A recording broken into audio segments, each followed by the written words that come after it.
Shalom saudara terkasih, menjadi sahabat yang menghidupkan. Itulah tema renungan kita hari ini. Amsal 17, ayat 17 katakan demikian firman Tuhan. Seorang sahabat menaruh kasih setiap waktu dan menjadi seorang saudara dalam kesukaran. Saudara terkasih, setiap dari kita pasti pernah mengalami masa-masa sulit.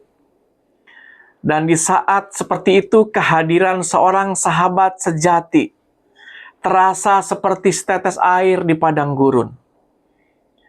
Dalam hidup yang penuh dengan kesibukan dan penuh dengan tantangan, kehadiran seorang sahabat sejati adalah anugerah yang paling indah dan tak ternilai harganya. Amsal 17 ayat 17 mengingatkan kepada kita bahwa sahabat sejati bukan hanya ada saat-saat kita senang, saat kita bahagia, saat-saat kita banyak uang dan penuh dengan harta benda, tetapi juga ketika kita sedang jatuh, terpuruk, sedang gagal, bahkan sedang kecewa. Ia justru ada dan tetap setia bersama kita dalam keadaan kita yang sangat susah dan sulit. Dia adalah orang yang tidak lari ketika kita terpuruk, tetapi justru datang dan berkata, "Aku di sini untukmu." Mereka seperti oase atau mata air di padang gurun yang menghidupkan, yang menyegarkan, dan yang terus memberi kekuatan serta tidak meninggalkan kita sendirian. Dalam dunia yang semakin individualistis, sahabat seperti ini amat sangat jarang. Justru karena itulah kita dipanggil untuk menjadi sahabat yang menghidupkan, yang menguatkan iman saudara kita, menumbuhkan pengharapan, dan mengasihi tanpa syarat. Kesetiaan adalah ciri utama persahabatan sejati. Walaupun dunia sering berubah-ubah, tetapi seorang sahabat tetap ada bagi sahabatnya, baik dalam keadaan sukar maupun sulit. Ada bagian dari pembacaan kita. Yang pertama, seorang sahabat menaruh kasih setiap waktu. Ini berarti kasih seorang sahabat tidak terikat pada kondisi atau waktu tertentu. Bukan hanya saat kita sukses, atau saat kita ceria, atau saat kita memberi manfaat bagi orang lain. Ia melampaui suka dan duka. Seorang sahabat ada di setiap musim kehidupan kita.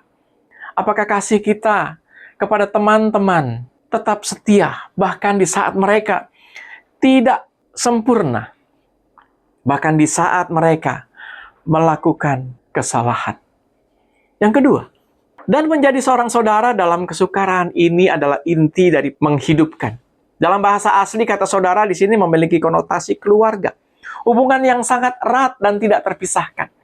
Ketika orang mengalami kesulitan, ujian, atau kesedihan, itulah saatnya persahabatan kita diuji. Apakah kita hadir? Apakah kita mendengar? Apakah kita mendukung? Menjadi saudara dalam kesukaran. Berarti kita ada di sana. Bukan hanya dengan kata-kata manis, tetapi dengan tindakan nyata. Kita menjadi penopang, penghibur, bahkan penunjuk jalan ketika mereka merasa tersesat. Tidak menjerumuskan.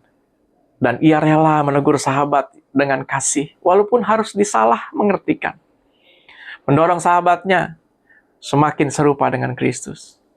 Saudara terkasih, Yesus memberikan contoh dan teladan paling sempurna. Ia berkata, tidak ada kasih yang lebih besar daripada kasih seorang yang memberikan nyawanya untuk sahabatnya. Yohanes 15 ayat 13. Yesus adalah sahabat yang menghidupkan dan tidak pernah meninggalkan kita, bahkan ketika kita mengecewakannya. Saudara terkasih, apakah hari ini kita hadir saat teman kita sedang berduka? Apakah kita mendoakan mereka? Apakah kita menegur dengan kasih saat mereka salah dan berani justru tidak membiarkan mereka jatuh? Sudahkah kita menjadi sahabat seperti Kristus yang memberi hidup bagi orang-orang di sekitar kita? Apakah kehadiran kita membawa damai, keberanian, terang Kristus bagi sesama kita? Mari menjadi sahabat sejati bagi sahabat kita yang sedang berjuang menghadapi masalah apapun dalam hidup hari ini. Mari kita memberikan dukungan, doakan, atau mungkin hanya minta kita cukup mendengarkan apa yang disampaikannya hari ini.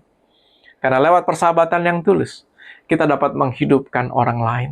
Mereka punya pengharapan. Orang lain mendapatkan pengharapan di dalam Kristus. Dan dunia akan melihat kasih Yesus Tuhan yang nyata dalam kehidupan anak-anaknya. Amin.